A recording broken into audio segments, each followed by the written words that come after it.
là les vérités scientifiques qui nous sont proposées. Et toutes ces choses-là, encore une fois, pour l'honorer lui. Parce que dans les Écritures, il exige cet honneur en tant que créateur. Il nous dit que toute chose est venue par lui, toute chose est venue à cause de lui, toutes choses sont pour lui, et à lui seul soit la gloire. Il ne veut pas que la création reçoive de cet honneur-là comme si c'était elle qui avait eu une part dans le développement de toutes choses. Non, c'est le Créateur qui est digne de tout cet honneur. Et c'est pour ça que je suis encouragé et excité d'entendre encore une session qui va nous ramener à cet honneur-là qu'on doit donner à notre Dieu. Jonathan, si tu veux venir ici.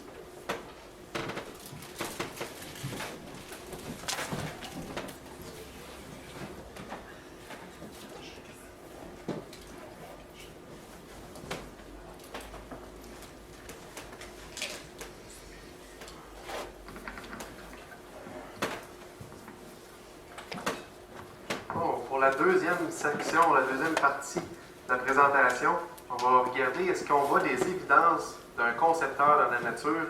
Le concepteur, c'est un beau mot. J'avais mis designer, je pense que c'est un mot accepté, mais pas nécessairement correct. Mais fait que ça se peut que je me trompe dans la présentation. Que je dise designer, je suis sûr que vous allez comprendre.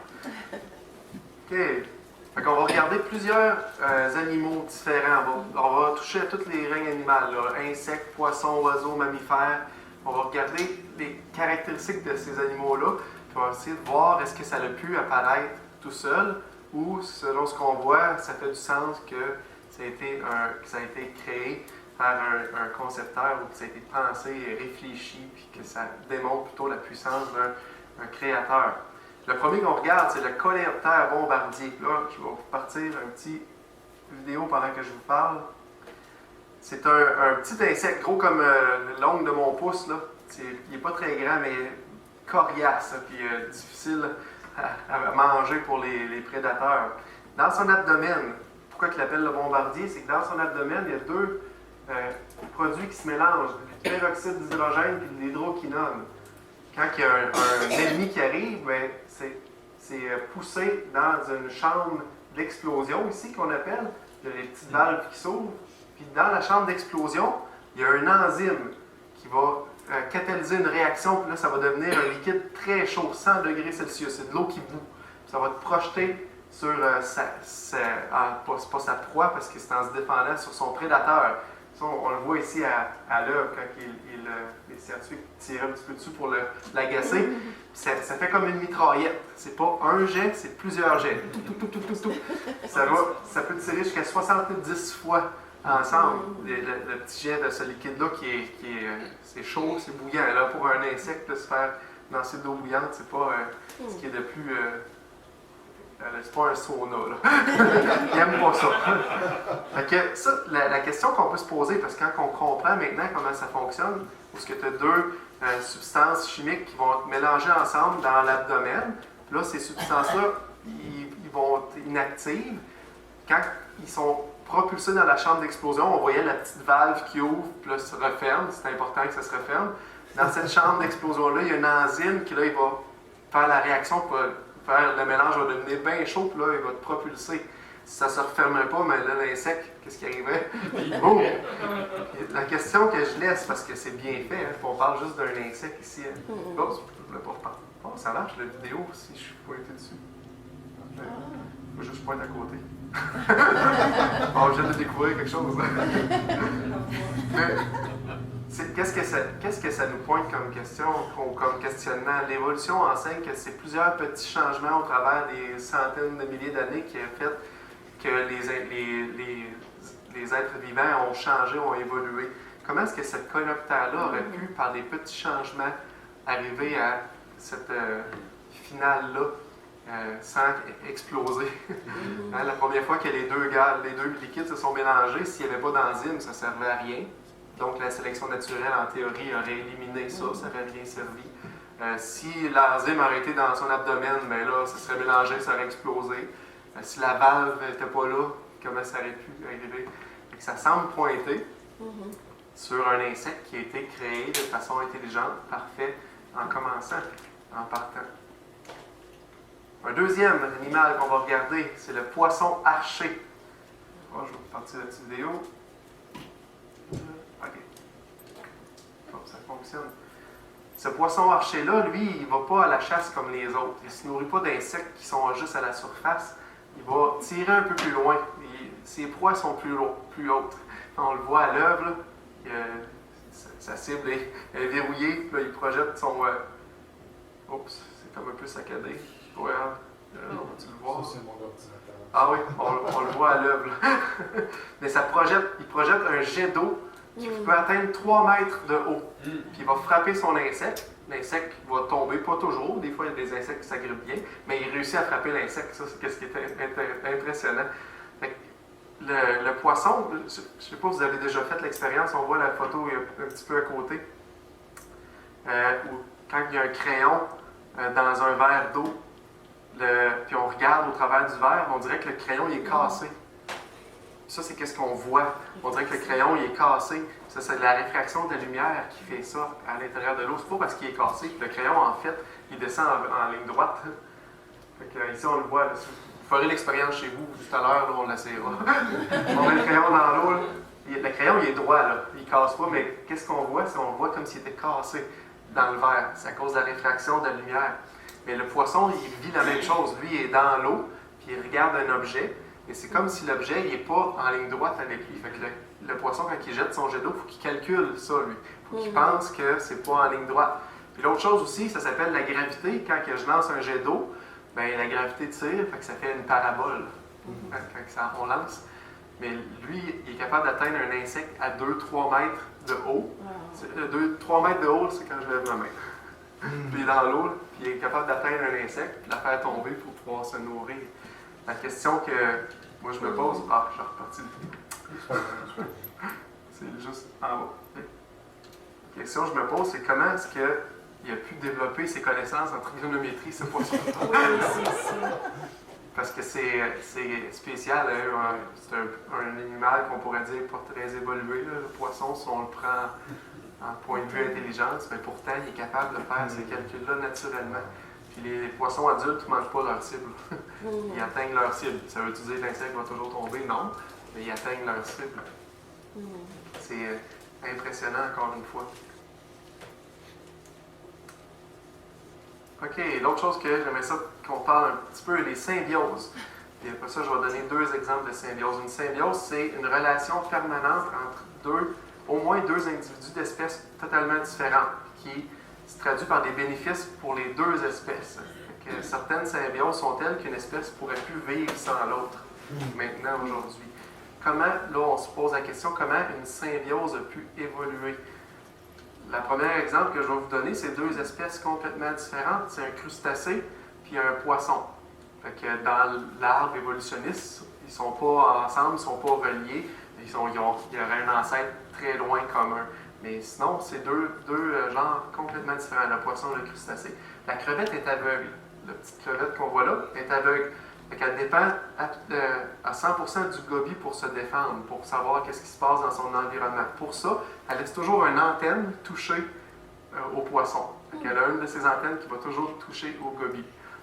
Puis le goby, lui, il dépend de la crevette pour garder son environnement propre. Parce qu'il est peureux un peu, il ne va pas s'aventurer, il reste dans le même endroit, mais à un bon moment donné, quand on reste toujours à la même place, il faut que les déchets partent à quelque part. Mais la crevette, elle sert à ça. Puis la crevette, elle garde son environnement propre. Fait que les deux, ils vivent bien ensemble, même ils ne se passeraient pas un de l'autre dans leur nature. Fait que comment cette symbiose-là a pu évoluer si ces espèces-là ont apparu supposément dans des temps bien différents dans l'échelle évolutive? Puis des symbioses comme ça, il y en a plusieurs autres. L'autre que je vais vous présenter, c'est la fourmi et le puceron. Les fourmis, on est familiers, des fois on n'est peut-être pas familier au puceron, ce petit insecte-là. Le puceron, lui, c'est un insecte suceur. Il va s'agripper aux racines des plantes, ou aux tiges, puis il va tirer la sève, puis il va s'en servir pour sa nourriture. Puis le déchet que le puceron produit, c'est un déchet très sucré, un miella qu'il appelle. C'est très, très sucré. On sait que les fourmis et le sucre, ça va bien ensemble. Hein? Laissez quelque chose de sucré chez vous, puis vous allez voir la ligne de fourmis jusqu'à la fourmilière. Fait qu'ils sont très attirés par ça. Mais les fourmis sont comme des éleveurs de pucerons, comme si c'était des producteurs agricoles de pucerons. Qu'est-ce qu'ils se font, les fourmis? Ils protègent les pucerons. La première chose, les pucerons, leur ennemi naturel, c'est les coccinelles. Fait qu'ils les protègent. Quand les fourmis voient les coccinelles, ils les chassent. Quand ils voient des œufs de coccinelles, ils les détruisent.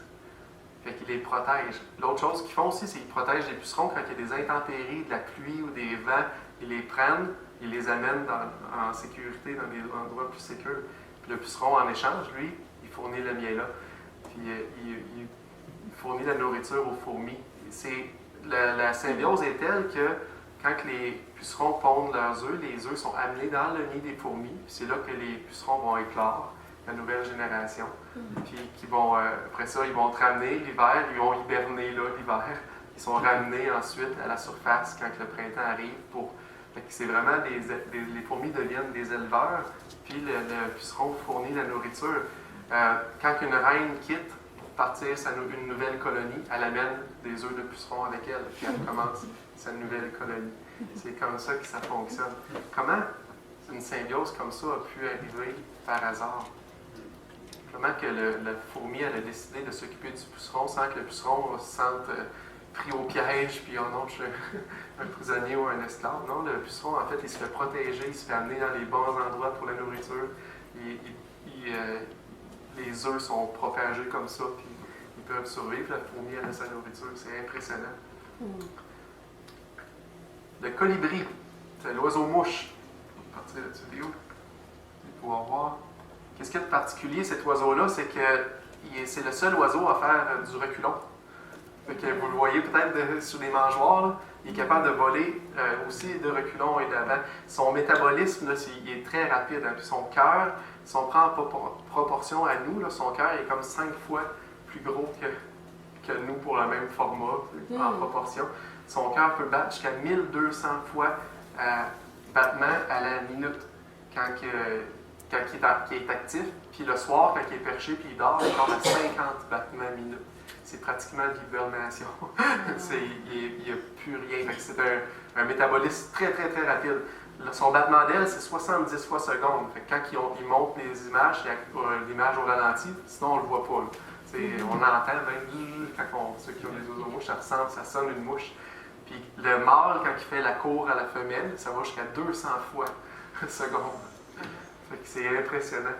Il fait du vol stationnaire, il est capable de supporter des accélérations, puis il avance, puis il recule, qui dépassent ce que les pilotes de chasse avec les gros F-18 là, ils font. Fait que c'est un animal impressionnant. C'est qui l'ancêtre du colibri? Il n'en existe pas d'autres oiseaux semblables à lui qui font du reculon ou qui ont ces caractéristiques-là. Pourtant, il devrait avoir un ancêtre commun si on pense à l'évolution et à l'arbre évolutif. Cette espèce-là, elle ne cadre pas. C'est comme si elle avait sa propre branche à elle tout seule qui serait apparue par hasard, un être qui semble parfait, parfaitement adapté à son environnement, parfait pour sa condition pour voler, pour faire son surplace, son type de nourriture. Puis on voit, c'est pratique pour lui, il est tout petit, il peut se percher, mais il peut prendre le nectar en volant avec son long bec, avec la langue qui va avec. C'est une bonne question, hein. C'est qui l'ancêtre? Ça pointe plutôt vers quelque chose d'intelligent qui a pensé, OK, si ceux qui ont déjà vu la vidéo, vous allez vite le reconnaître, sinon, trouvez la pieuvre.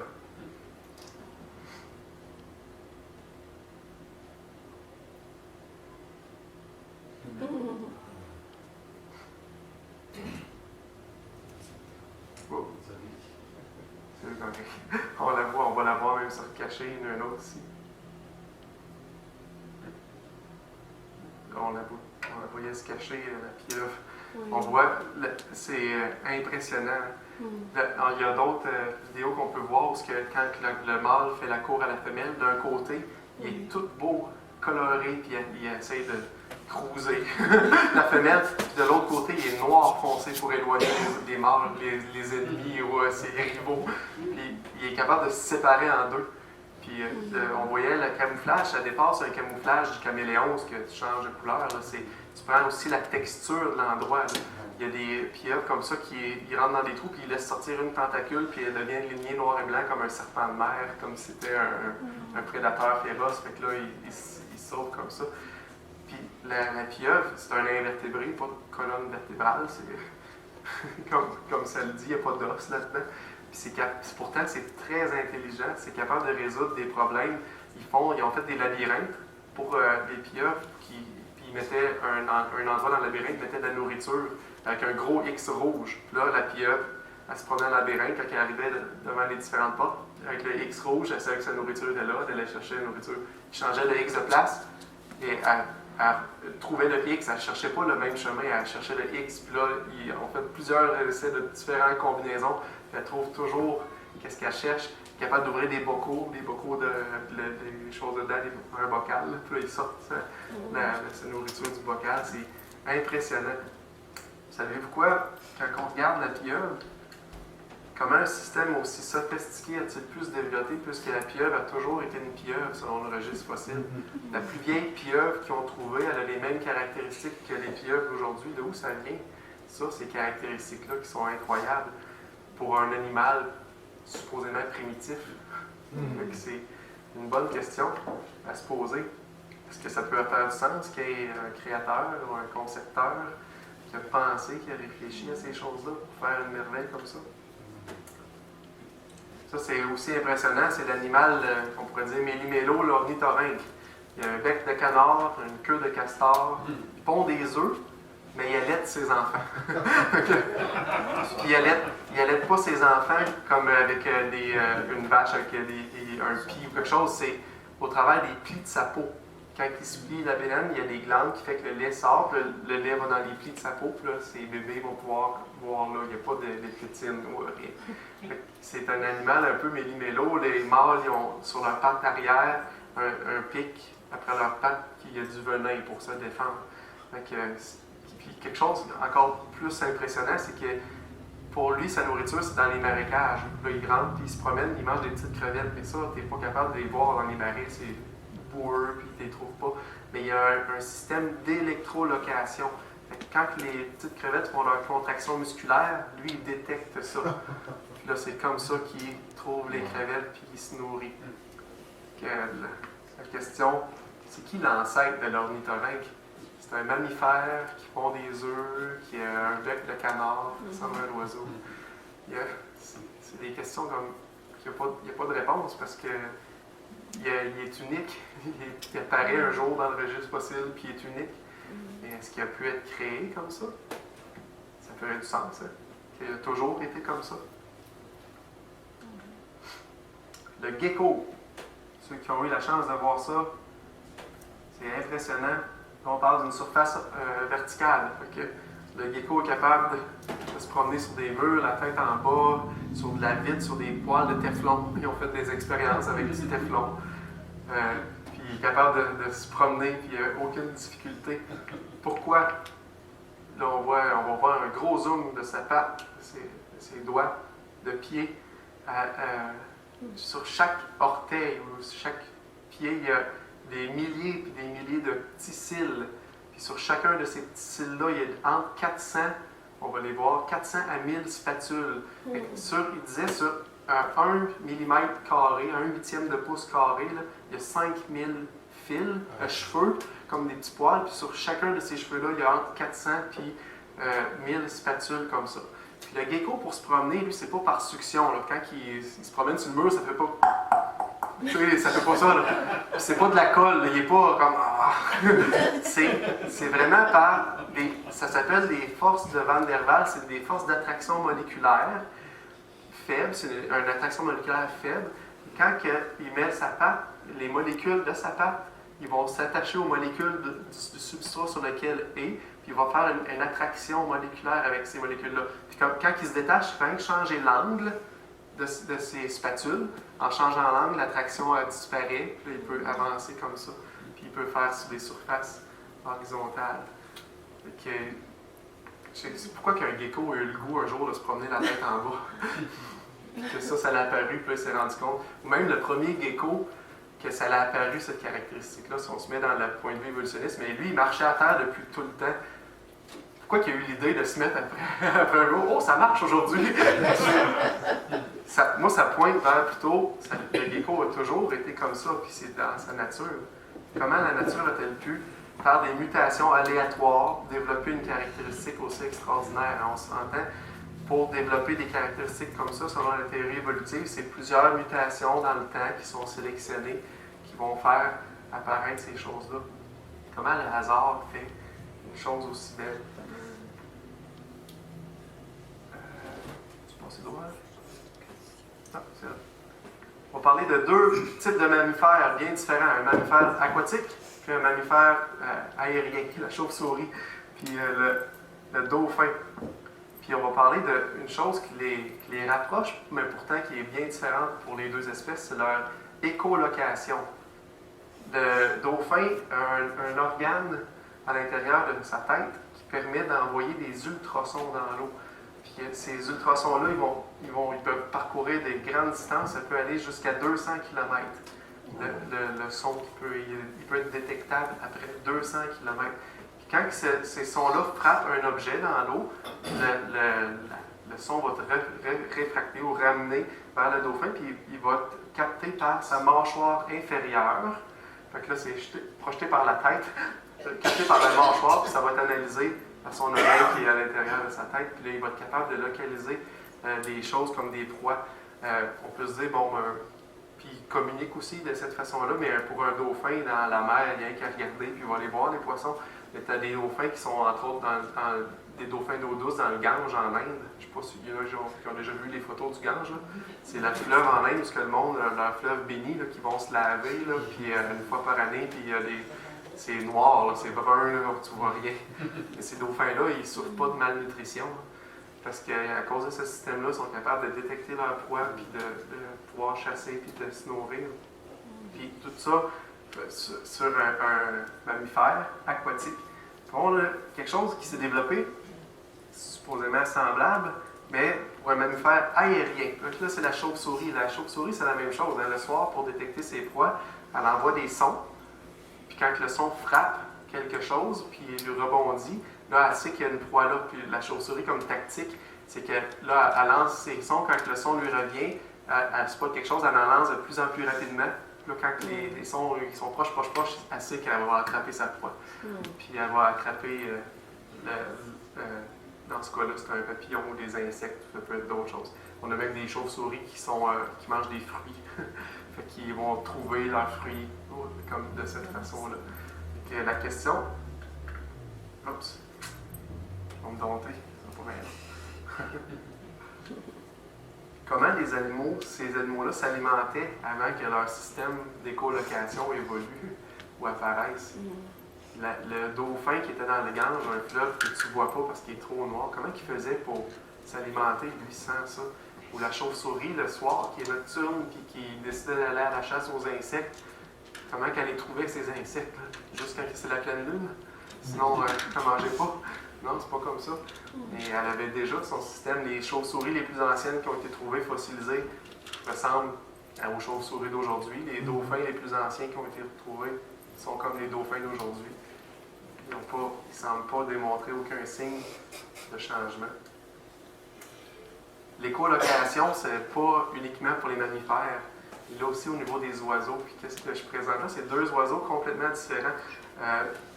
Ici, à gauche, on a le guacaro d'Amérique du Sud, qui est un peu dans la famille des faucons, des buses, des faucons. C'est un oiseau de proie quand on le regarde, là, sa physionomie. Puis à côté, tu as la salagane des cavernes.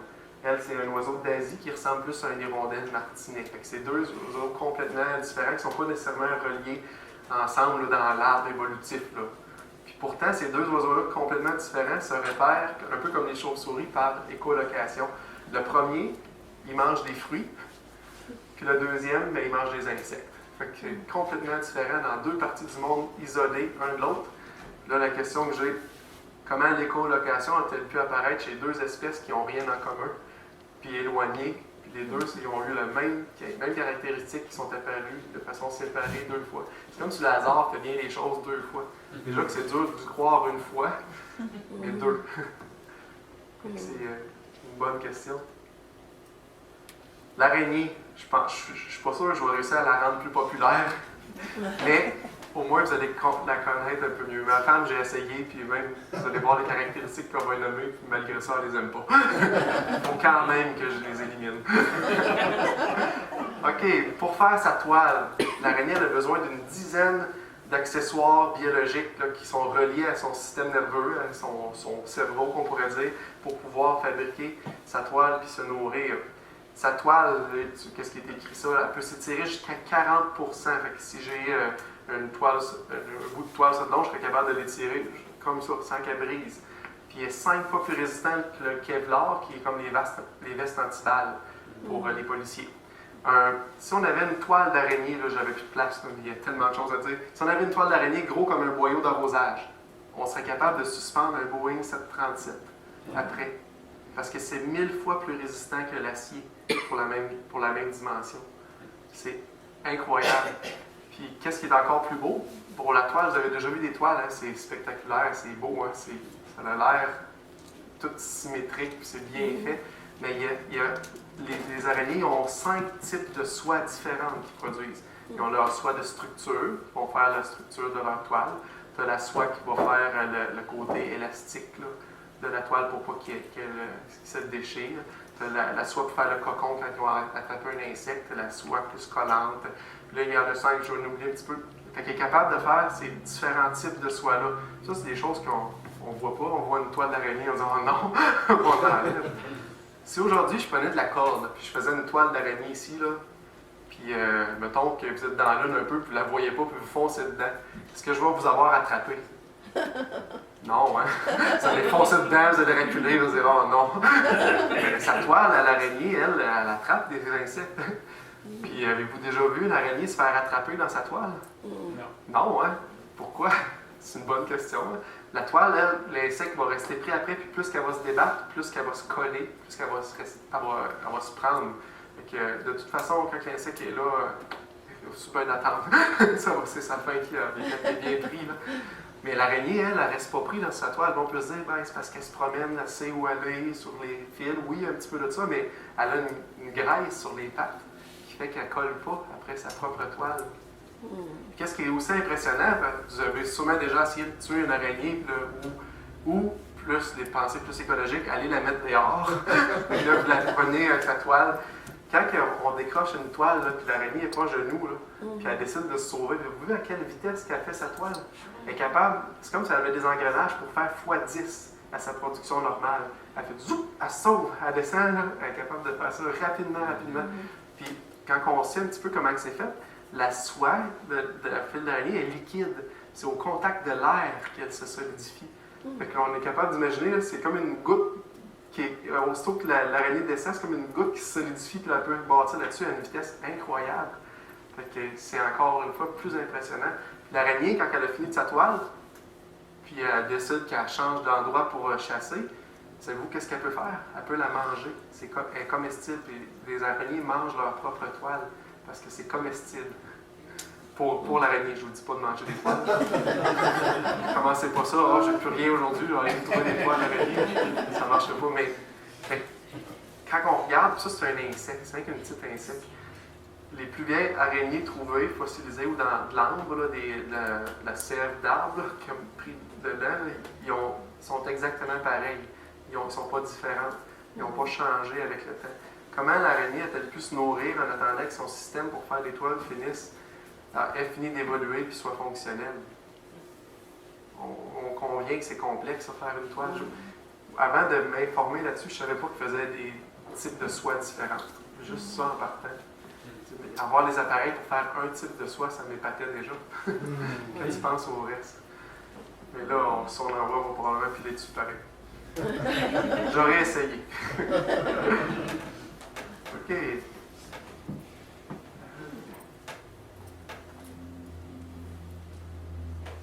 Cet insecte-là aussi est méconnu. Ça, c'est une libellule. Je ne sais pas si vous l'aviez reconnu dans l'eau. La libellule commence sa vie comme une larve dans l'eau, puis elle peut passer plusieurs mois dans l'eau, comme ça. Puis quand elle est dans l'eau, en forme de larve, c'est un prédateur redoutable. Ça mange des insectes, ça peut manger des petits têtards, ça mange des petits poissons. C'est vraiment redoutable. Pendant plusieurs mois, elle est adaptée, puis elle vit bien dans l'eau. Puis au bout de quelques mois, elle va sortir de l'eau. Puis on la voit sortir de son cocon présentement. Elle commence sa vie à un stade larvaire, puis la libellule qu'on connaît, nous, puis qu'on voit, c'est un animal aérien qui est spectaculaire. Hein? C'est beau, il y a des belles couleurs, ça a l'air totalement adapté pour la vie aérienne. Ça a pas l'air. Si on prenait une libellule avec les ailes, on la mettait dans l'eau, puis on disait, ben, tu sais, vas-y dans l'eau, tu avais des branchies avant, puis tu respirais dans l'eau, mais ça ne fonctionnerait pas. Là, on voit la libellule comme ça sortir, là, elle va aspirer de l'air, ça va regonfler ses ailes quand l'air va rentrer. Puis après, ça prend 10 minutes.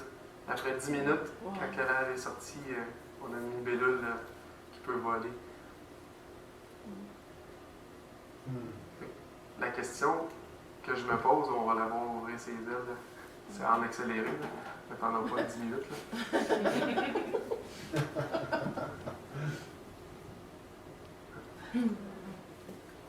Comment l'évolution explique-t-elle la métamorphose de la libellule qui passe d'un stade aquatique totalement adapté où ce que le règne du marais, le prédateur idéal, pour un stade aérien où ce que là, tu n'as plus les branchies, tu respires de l'air par les poumons, puis que tu te reproduis dans les airs, pondre finalement des œufs dans l'air. Comment est-ce que l'évolution explique ça? Ben, il l'explique par un paquet d'hypothèses, mais il n'y a rien qui fait du sens. Donc, je vais repartir l'idée. La monarque, un autre papillon qu'on connaît qui font les métamorphoses, l'œuf du papillon monarque, l'œuf pondu, il va rester là pendant 3-4 jours environ. Après ça, il y a une chenille qui va sortir, qui va grossir, puis qui va devenir une machine à manger. Pendant 2 semaines, la chenille du monarque fait juste manger, puis elle mange, puis elle mange, puis elle mange, puis elle grossit. C'est comme un estomac sur pas mal de pattes. Puis au bout de ces 2 semaines-là, mais la chenille va se mettre la tête par en bas, puis elle va former une chrysalide. Puis ça, elle va rester dans sa forme de chrysalide pendant 2 semaines. À l'intérieur de la chrysalide, la chenille qu'on connaissait, là, elle va se décomposer, ça va devenir de la bouillie. Elle va tout se défaire, puis se réorganiser. Ça prend 2 semaines, ce processus-là, pour ressortir comme un papillon. Puis ça, c'est un mystère incroyable. Puis le papillon va vivre pendant 1 mois de temps, il va se reproduire pour donner naissance à la prochaine génération. Comment ça se fait qu'une chenille, puis aujourd'hui on le sait, on a été éduqués, on a appris ça, on a vu la chenille devenir un papillon. Je prends un enfant ou quelqu'un qui n'a jamais vu ça de sa vie, puis je lui montre une chenille, puis je lui montre un papillon, puis je dis c'est la même chose. Il ne va pas nous croire, hein? Mais puis quand on pense au processus nécessaire pour que la chenille se mette la tête en bas, forme sa chrysalide, se décompose de ce qu'elle est vraiment pour se retransformer en un être comme ça, on parle d'un papillon dans la chaîne évolutive, c'est un des animaux les plus primitifs, les insectes qu'il y a. De où est-ce que ça vient et comment ça s'est fait, c'est incroyable. Puis le monarque, si ça l'arrêtait là, c'est déjà beaucoup. Mais le monarque, il est intelligent parce que lui, il va passer l'hiver au Mexique. Je ne sais pas si c'est de l'intelligence. Mais le monarque, il naît au Mexique. Un monarque qui va naître au Mexique va prendre 4 à 5 générations en montant vers le nord, parce qu'on en voit des monarques au Québec. Puis il monte vers le nord, ça prend 4 à 5 générations pour se rendre jusqu'au Québec, en Amérique du Nord. Puis ensuite, la dernière génération, celle qui arrive au Québec, les papillons vont éclore ou vont sortir de leur chrysalide, puis ils vont retarder leur maturation sexuelle. Habituellement, un monarque, ça vit 1 mois, ça se reproduit puis ça meurt, mais ceux du Québec sont plus tough. Je ne sais pas pourquoi. Mais ils vont redescendre au Mexique, puis c'est un trajet qui leur prend de 2 à 2 mois et demi. 4000 km. Ils vont redescendre au Mexique, là où ils ont originé, là où ils sont partis. Puis ils vont migrer jusque-là, puis ils vont passer l'hiver, vont se reproduire là, pour que la prochaine génération reparte, monte un petit peu plus haut, meurt. Là, les enfants de ça vont monter un petit peu plus haut, vont mourir, vont remonter plus haut. Ça prend, c'est ça, 4 à 5 générations se rendent au Québec. La dernière, elle retarde sa maturation sexuelle, puis elle descend. Ah, j'avais une petite vidéo. Vous allez l'apprécier pareil.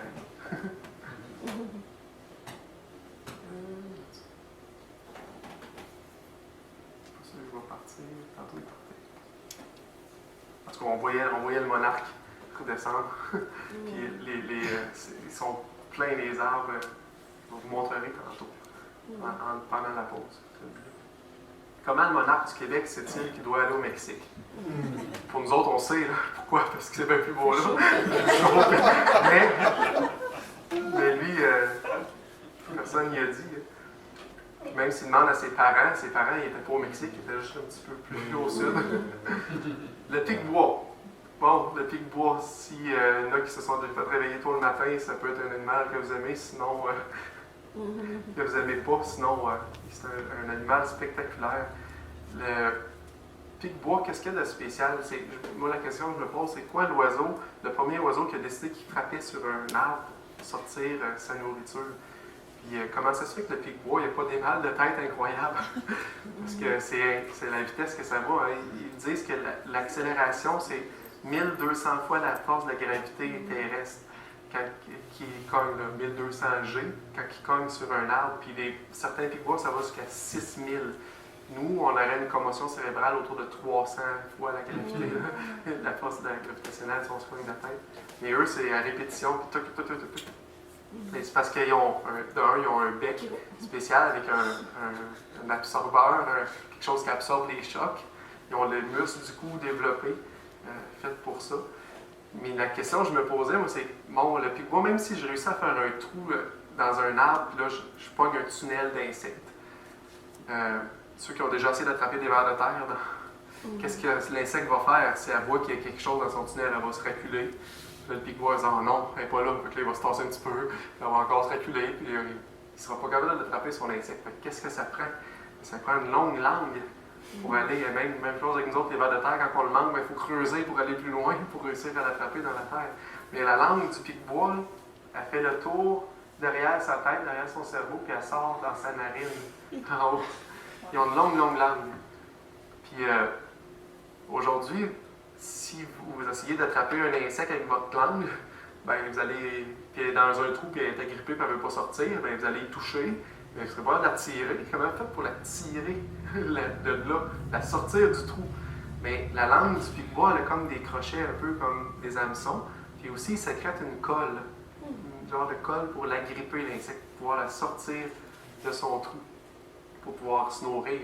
Les pic-bois, ils n'ont pas l'air d'être à la disette. Là. On les entend picosser, ils ont de quoi se nourrir. Fait que elle a l'air efficace, leur mécanisme. Là, si j'ai de la langue avec de la colle, là, j'amène mon insecte, j'arrive de l'avaler. Elle respire là.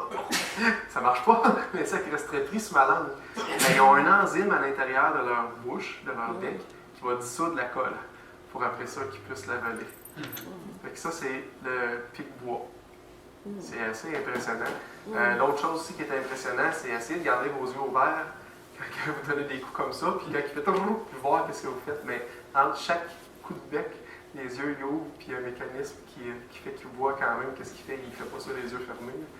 Mais il les ferme quand même, parce que sinon les yeux, quand tu fais le choc, ils sortiraient de l'orbite à la vitesse que ça va. Fait que c'est impressionnant. Puis il fait comme ça. L'autre chose qui m'impressionne du pic-bois, avez-vous déjà vu un pic-bois aller chez l'aiguiseur de bec? Non, hein? Puis je vous lance au défi, vous avez ceux qui coupent du bois avec une scie à chaîne, là, on l'affile comme il faut. Après quelques arbres, elle va être aussi bien affilée. Pourtant, c'est du fer. Du fer, c'est beaucoup plus dur que le bois, ça se désaffile quand même. Mais le pic-bois, il a comme un bec auto-aiguisant. De façon qu'il frappe, il va toujours garder son bec bien pointu. Si je prends un clou et je frappe toujours, même si je frappe sur du bois, un bonnet, le bout pointu, il ne sera plus pointu. On fait juste ceux qui ont à s'injecter des médicaments comme l'insuline ou des choses comme ça, ils ont des aiguilles, mais ils changent leur aiguille parce qu'à un moment donné, ça ne pique plus. Puis pourtant, l'aiguille est beaucoup plus solide que la peau. Mais le côté affilé se perd. Mais c'est un petit peu la même chose qui devrait se produire avec le pic-bois, mais pourtant, son bec est conçu pour s'auto-aiguiser et jamais avoir ce problème-là. Comment le pic-bois a-t-il évité le mal de tête avant de développer ses mécanismes de recherche de nourriture? Bonne question à se poser. La girafe. La girafe, bon, ça pourrait sembler banal, on voit ça au zoo, mais il y a un concept à voir et à réfléchir quand on regarde une girafe. Le premier, c'est comment on fait pour pomper du sang jusqu'à la tête. Hein? Parce que la tête est haute, hein, puis on connaît un petit peu le problème de pression. Là. si tu mets ta tête haute comme ça, mais il faut que tu aies un gros cœur. Puis effectivement, ce qui se passe, la girafe elle a un très gros cœur, le double en fonction de sa grandeur versus un être humain. Elle a un cœur très puissant. Fait que là, avec son cœur, elle est capable de pomper puis monter le sang à la tête. Est-ce que ça a juste des avantages? Pour la girafe, ça semble que oui, mais pensons-y une minute, la girafe grande, haute sur ses pattes, qui décide de boire de l'eau puis qui se penche la tête comme ça, là.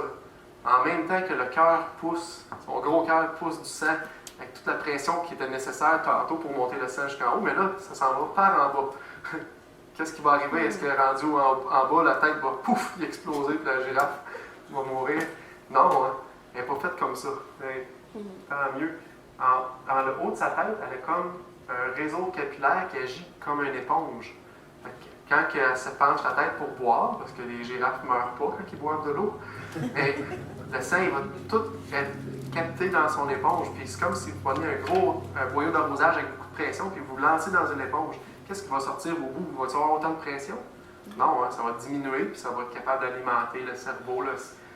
Même chose, parce que l'éponge, elle absorbe, elle diminue la pression, puis après ça, c'est juste un petit jet, pas de pression qui sort. Mais c'est un peu la même chose pour la girafe. Sa tête est faite comme ça. Et là, vous êtes une girafe, puis vous buvez de l'eau comme ça. Puis là, il y a un lion qui arrive. Il faut que vous vous sauviez en vitesse. Fait que vous levez la tête, vous partez à courir. Fou, tombez dans les pommes parce que vous n'avez pas de sang dans la tête. Vous perdez connaissance, vous tombez. C'est tout ça qui se passe? Non, quand la girafe se lève, même s'il faut qu'elle se lève rapidement et qu'elle parte, elle a quand même, son cerveau est quand même alimenté puis il y a du sang parce que qu'est-ce que l'éponge fait? Quand elle se lève, l'éponge se contracte, envoie le sang nécessaire pour les premières secondes, le temps que toute la circulation reparte puis recommence. Un autre désavantage à avoir un gros cœur, pour la girafe, ça n'est pas un parce qu'elle a été conçue comme ça. Mais si j'ai un gros cœur qui pousse le sang fort comme ça pour le monter dans ma tête, mais il pousse aussi fort pour le descendre dans mes jambes. J'aurais toujours les jambes enflées, puis de l'édème, puis de l'enflure. Mais c'est pas ça qui se passe. Pourquoi c'est pas ça qui se passe? C'est parce que les vaisseaux sanguins, les plus petits vaisseaux sanguins de la girafe, ils ont des parois très, très épaisses, puis très rigides. Puis une autre caractéristique qui est spéciale, c'est que les globules rouges d'une girafe sont le tiers de la grandeur d'un globule rouge d'un être humain. Fait que ce grand animal-là, il a des petits globules rouges pour passer dans ces vaisseaux-là plus rétrécis puis plus épais pour pouvoir dissiper la pression puis qu'ils n'ont pas les jambes toutes enflées. Fait que quand on regarde une girafe, un peu comme quand on regarde une araignée, on ne pense pas à ça, mais pour qu'un animal comme ça vive, il faut qu'elle ait un peu de conception en arrière. Quelqu'un ait pensé à tout qu'est-ce qui se passe. On se fait enseigner que la girafe, c'était comme un genre de chevreuil, un antilope du désert, puis que là, il manquait de nourriture parce qu'il y avait des sécheresses, fait qu'elle réussissait à manger les branches plus hautes, puis plus qu'il y avait un long cou, plus qu'il réussissait à survivre. Mais la question que j'ai pour vous autres, s'il y a une sécheresse, est-ce que c'est ceux qui vont réussir à manger des branches qui vont survivre ou ceux qui vont trouver de l'eau? C'est ceux qui vont trouver de l'eau. Hein? En partant, la notion qui explique l'évolution des girafes est biaisée. Parce que s'il y a une sécheresse, c'est pas une question de branche haute ou branche basse. Puis, de toute façon, si c'était ça, les bébés girafes seraient toutes mortes. Les femelles qui sont plus petites seraient toutes mortes. Les autres animaux autour, il n'y aurait pas eu plus d'eau, les zèbres, les antilopes, puis les autres aussi, ils seraient morts. Il n'y aurait pas plus survécu. La girafe a été conçue comme ça. La girafe, ça a toujours été une girafe. Comment la sélection naturelle et les mutations peuvent expliquer ces systèmes complexes nécessaires à la survie de la girafe? Comment est-ce que ça peut expliquer ça? Est-ce qu'un concepteur ou un créateur pourrait expliquer ça? Une bonne question.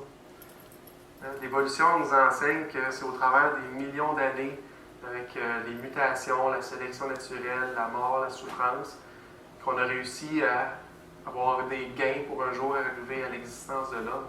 Qu'est-ce que la parole de Dieu enseigne? C'est qu'il y a un créateur qui a fait toutes choses parfaites, des choses réfléchies, pensées, des concepteurs. Puis c'est nos actions qui fait qu'aujourd'hui, on voit les choses se dégrader, puis on voit la mort, puis on voit la souffrance autour de nous. Et c'est deux visions, deux voies bien différentes. Qu'est-ce que la Bible va nous enseigner? On observe tous les mêmes faits. Par contre, il y a une grande différence dans l'interprétation de ces faits. Certains voient que le hasard et le temps font des choses incroyables, tandis que la Bible dit que ces choses inimaginables nous viennent d'un Créateur tout-puissant. Les uns comme les autres ne peuvent prouver leur interprétation par des faits. On a les mêmes faits, fait qu'on ne pourra pas dire ce fait-là, il m'appartient ou l'autre. Par contre, on y croit par la foi. C'est en lien avec ce que le pasteur parlait tout à l'heure, le pasteur Rousseau. Il l'a cité, c'est par la foi qu'on reconnaît que l'univers a été formé par la parole de Dieu, en sorte que ce qu'on voit n'a pas été fait de choses visibles. C'est une question de foi, puis pour les évolutionnistes, ils diront ce qu'ils veulent. C'est une question de foi pour eux aussi. Sauf que leur foi n'est pas appuyée sur une Bible évolutionniste, c'est appuyé sur des hypothèses, sur des choses montées. Nous, notre foi est appuyée sur la parole de Dieu. Qu'est-ce que dit la Bible? L'Éternel lui-même confirme qu'il a créé les choses. La Bible, elle a dit « Ainsi parle l'Éternel, le Saint d'Israël et son Créateur. Veut-on me questionner sur l'avenir, me donner des ordres sur mes enfants et sur l'œuvre de mes mains? » C'est une question rhétorique un peu. La réponse est non. C'est sûr qu'on ne voudrait pas quand on réalise qui est le Créateur. C'est moi qui ai fait la terre et qui sur elle ait créé l'homme. C'est moi, ce sont mes mains qui ont déployé les cieux. Et c'est moi qui ai disposé toute leur art. Et l'Éternel confirme dans sa parole par Isaïe que c'est lui qui a créé toutes choses. Si l'Éternel est le Créateur, est-ce qu'il a le droit d'établir ses règles? Si c'est lui qui a fait toutes choses, qui a établi les lois de la nature, qui a établi les lois de l'univers, est-ce qu'il a aussi le droit d'établir les lois morales? Oui, il a le droit d'établir les lois morales, il a tous les droits. Puis il les a établis, ces lois-là. Il nous les a laissées à plusieurs endroits dans la parole. Pour certains qui connaissent la Bible, qui connaissent les commandements, on les sait parce qu'on se les a fait enseigner. Pour les autres, c'est des lois qu'on a en dedans de nous par notre conscience. Hein. Mais pour les lâches, les incrédules, les abominables, les meurtriers, les débauchés, les magiciens, les idolâtres, tous les menteurs, leur place sera dans les temps ardents de feu et de soufre. C'est la seconde barre. Qu'on croit à la parole de Dieu ou qu'on ne croit pas dans notre cœur, on a la conscience que mentir, c'est pas bien. Hein? Et ça, c'est une des lois que Dieu établit. Il a dit pour tous les menteurs. Est-ce que moi, je suis menteur? Bien, j'ai menti, puis je vais peut-être mentir encore, puis je ne suis pas parfait. Je sais que j'ai désobéi à cette loi-là établie par le Créateur, qui a le droit sur toute chose. Est-ce que j'ai déjà volé? Prendre du temps au travail qui ne m'appartient pas, c'est voler.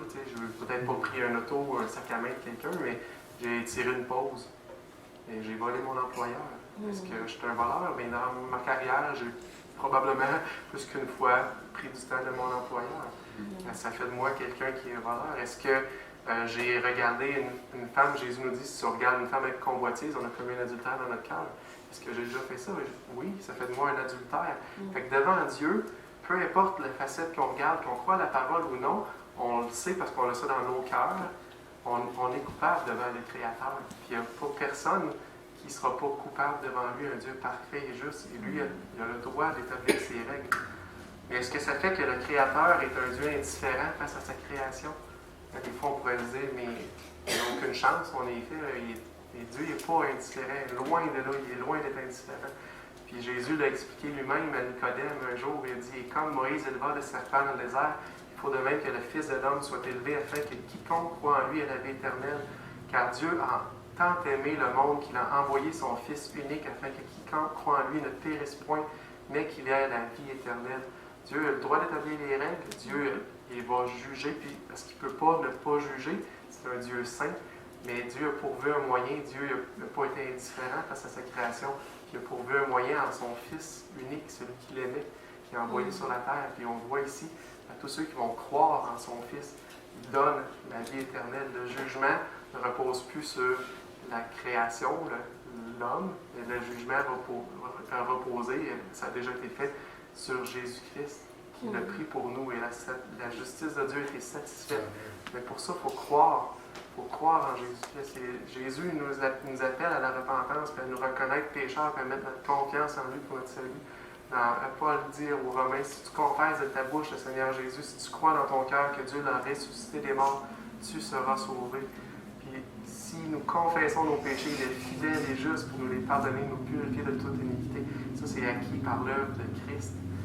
Puis, dans cette présentation-là, on a vu le Créateur qui en passant est Jésus-Christ lui-même, on le voit dans la parole à plusieurs endroits. Puis le Créateur n'est pas indifférent face à sa création, parce qu'il a embarqué lui-même dans l'histoire, il a pris la place d'un homme pour pouvoir satisfaire la justice parfaite de Dieu. Et c'est à nous de répondre à cet appel-là, puis à se tourner vers Christ. Je fais le tour de la présentation sur les merveilles du concepteur.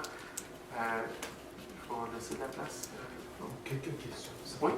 Juste quelques questions. Est-ce qu'il y a des gens qui ont des questions? Oui. Juste une question sur le pic de bois. Oui. Vous j'avais vu un reportage sur le pic de bois qui creusait des trous dans un arbre pour faire des pièges pour les insectes. Ah, il y a différentes tactiques. Oui, c'est ça. Okay. Oui.